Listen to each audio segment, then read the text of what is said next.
இன்னைக்கு சமையல் விருந்துல நாம வந்து எண்ணெய் கத்திரிக்காய் குழம்பு எப்படி வைக்கிறதுன்னு பார்க்க போறோம். நல்ல காரமா அது வந்து வெள்ளை சாதத்தோடையும் சரி, நீங்க பிரியாணி கூடயும் வச்சு சாப்பிடலாம். ரொம்பவே நல்லா இருக்கும். நல்ல புளிப்பு சுவையோட நல்ல காரமா நம்ம எப்படி பண்றதுன்னு பார்க்க போறோம். அதோட மசாலா அரைச்சு பண்ண போறோம். வாங்க வீடியோக்குள்ள போகலாம். எண்ணெய் கத்திரிக்காய் குழம்பு எப்படி பண்றதுன்னு பார்க்கலாம். இப்போ இந்த பொருட்கள் எல்லாத்தையும் தான் நம்ம வதக்கிட்டு மசாலாக்காக அரைக்க போகிறோம். இங்கே நான் புளியையும் ஊற வச்சுட்டேன். இப்போ பேன் வந்து நல்லா சூடாயிடுச்சு. இப்போ இதில் நாம் வந்து எண்ணெய் சேர்த்துக்கிற போகிறோம். இங்கே நான் நல்லெண்ணெய் தான் யூஸ் பண்ணுறேன். 2 டீஸ்பூனுக்கு நான் நல்லெண்ணெய் சேர்த்துக்கிறேன். நல்லெண்ணெய் சேர்த்து பண்ணால் நல்லா டேஸ்ட்டாகவே இருக்கும் இந்த எண்ணெய் கத்திரிக்காய் குழம்பு. இதில் நான் வந்து சின்ன வெங்காயத்தை முதல்ல சேர்த்துக்கிறேன். அதுக்கப்புறம் நான் எடுத்து வச்சுருக்க நிலக்கடலையே இதில் சேர்த்துக்கிறேன். சின்ன வெங்காயத்தை நல்லாவே வதக்குங்க. இங்கே 22லேருந்து 25 சின்ன வெங்காயம் நீங்கள் சேர்த்துக்கலாம். சின்ன வெங்காயத்தை சேர்த்து பண்ணும்பொழுது இந்த எண்ணெய் கத்திரிக்காய் குழம்பு வந்து ரொம்ப டேஸ்ட்டாக இருக்கும். சின்ன வெங்காயம் இல்லாத பட்சத்தில் நீங்கள் பெரிய வெங்காயத்தை சேர்த்துக்கிறங்க. இப்போ சின்ன வெங்காயம் நல்லாவே வதங்கியிருக்கு. இப்போ நம்ம வெட்டி வச்சுருக்க தக்காளி பழத்தை சேர்த்துக்கலாம்.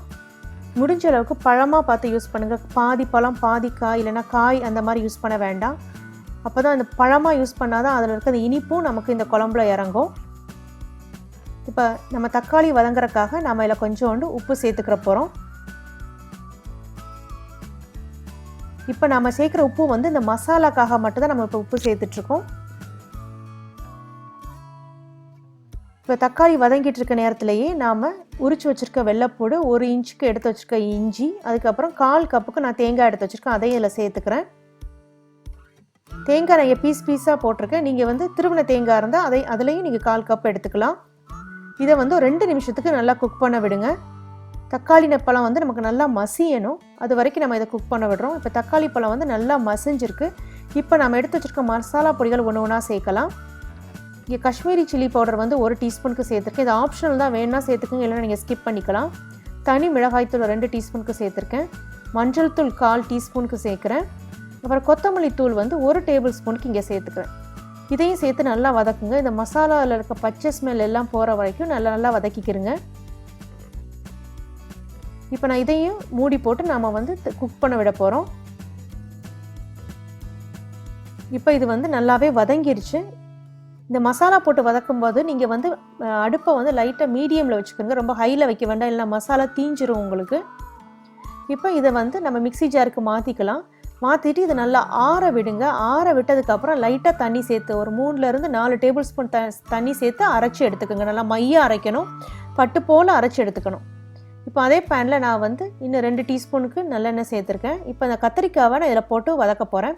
கத்திரிக்காவை இதை மாதிரி கிராஸாக கட் பண்ணி வச்சுக்கோங்க. ஏன்னா அப்போ தான் கத்திரிக்காய் ஃபுல்லாக குக் ஆகும். இல்லைனா உங்களுக்கு மேலே மட்டும் ப்ரௌன் கலரில் ஆயிரும், உள்ளக்க குக் ஆகாமல் உங்களுக்கு இருக்கும். அதுக்காகத்தான் இப்போ எல்லாம் நான் தண்ணியில் எதுக்கு போட்டு வச்சுருந்தேன்னா, நம்ம அப்படியே கட் பண்ணி வெளியே வச்சுருந்தா கத்திரிக்காய் வந்து கருத்துரும். அதனால தான். ஸோ இதை நல்லா நம்ம வதக்கி விட்டுக்கிற போகிறோம். நம்ம இதை மூடி போட்டு நம்ம மீடியம் ஹீட்லேயே வச்சு நம்ம இதை குக் பண்ண விடுறோம். இப்போ பார்த்தா உங்களுக்கு தெரியும், அந்த மேலே இருக்க தொலி நல்லாவே சுருங்கி இருக்குது, நல்லாவே மசிஞ்சிருக்கு கத்திரிக்காய். இதை நம்ம தனி பவுலுக்கு ட்ரான்ஸ்ஃபர் பண்ணிக்கலாம். இந்த சைஸ்லேயே விட உங்களுக்கு குட்டியான இருந்துச்சா கத்திரிக்காய் வந்து இன்னும் நீங்கள் நிறைய ஒரு 10 கத்திரிக்காய் வரை கூட சேர்த்துக்கலாம். இப்போ நான் திருப்பவும் 2 டீஸ்பூனுக்கு நான் நல்லெண்ணெய் சேர்க்குறேன். டோட்டலாக இந்த ரெசிபிக்கு நான் வந்து 6 டீஸ்பூனுக்கு தான் நல்லெண்ணெய் சேர்த்துருக்கேன். இதில் கடுகு, உளுத்தம்பருப்பு நம்ம சேர்த்துக்கலாம். கடுகு வந்து லைட்டாக பொரிய ஆரம்பிச்சிருச்சு. எடுத்து வச்சுருக்க ஜீரகம் 1 டீஸ்பூனுக்கு எடுத்து வச்சுருந்தேன், அதையும் சேர்த்துக்கலாம். காஞ்ச மிளகா நீங்கள் நான் எடுத்து வச்சுருக்கேன். இந்த கிள்ளி வச்ச காஞ்ச மிளகாவே நம்ம போட்டாச்சு. அதுக்கப்புறம் சின்ன வெங்காயம் அதை வந்து பாதியாக கட் பண்ணி கீறி வச்சுருந்தேன், அதையும் இதில் சேர்த்துட்டேன். இதை சேர்த்து நல்லா வதக்குங்க. சின்ன வெங்காயம் நல்லா டிரான்ஸ்பரண்ட் ஆகிற வரைக்கும் நல்லாவே வதக்குங்க. இதை இப்போ நம்ம அரைச்சி வச்சுருந்தோம் இல்லையா அந்த மசாலா கலவை, அதை நம்ம சேர்த்துக்கலாம். இப்போ பார்த்தாலே தெரியும் எவ்வளோ கெட்டியாக நான் அரைச்சிருக்கேன்னு சொல்லிட்டு. இதே மாதிரி நீங்கள் அரைச்சி எடுத்துக்கோங்க. ரொம்ப தண்ணியாக அரைச்சிட வேண்டாம். ரொம்ப தண்ணியாக அரைச்சிட்டிங்க அப்படின்னா குழம்பு தண்ணி ஆயிரும். அப்படி இல்லைன்னா அது வந்து நீங்கள் வத்த விடுறதுக்கு டைம் எடுக்கும் உங்களுக்கு. இப்போ அதே ஜாரில் வந்து நான் லைட்டாக ஒரு 1/4 கப்புக்கு தண்ணி சேர்த்து அதையும் இதில் ஊற்றிட்டேன். நல்லா மிக்ஸ் பண்ணி விட்டுக்கோங்க. இது லைட்டாக கொதி வரணும் நமக்கு. இப்போ லைட்டாக கொதி வர ஆரம்பிச்சிருச்சு. இப்போ நாம் வந்து கரைச்சி வச்சுருக்க புளி சேர்த்துக்கலாம். இங்கே நான் எலுமிச்சம் சைஸ் அளவுக்கு, சின்ன எலுமிச்சம் சைஸ் அளவுக்கு ஒரு புளி எடுத்து தண்ணியில் ஊற போட்டிருந்தேன். அதை கரைச்சி 1 கப் அளவுக்கு அந்த புளி தண்ணி எடுத்திருந்தேன், அதையும் இதில் சேர்த்துட்டேன்.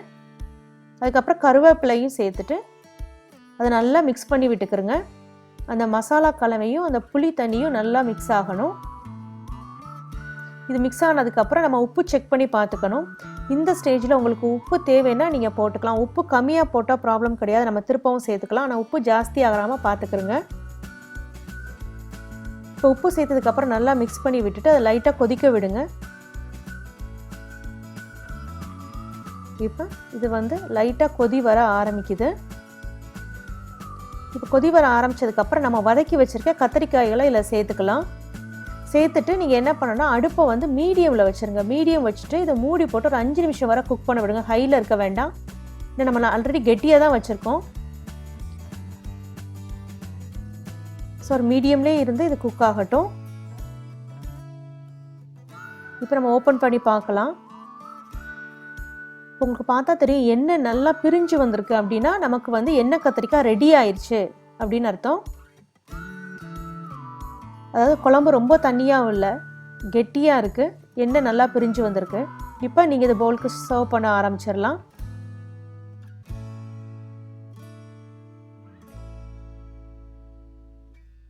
இதை நீங்கள் ரைஸு அதுக்கப்புறம் இடியப்பத்து கூடலாம் வச்சு சாப்பிடும்போது ரொம்பவே பிரமாதமாக இருக்கும். இது இப்போ நமக்கு ரொம்ப டேஸ்டியான எண்ணெய் கத்திரிக்காய் குழம்பு ரெடி ஆயிடுச்சு.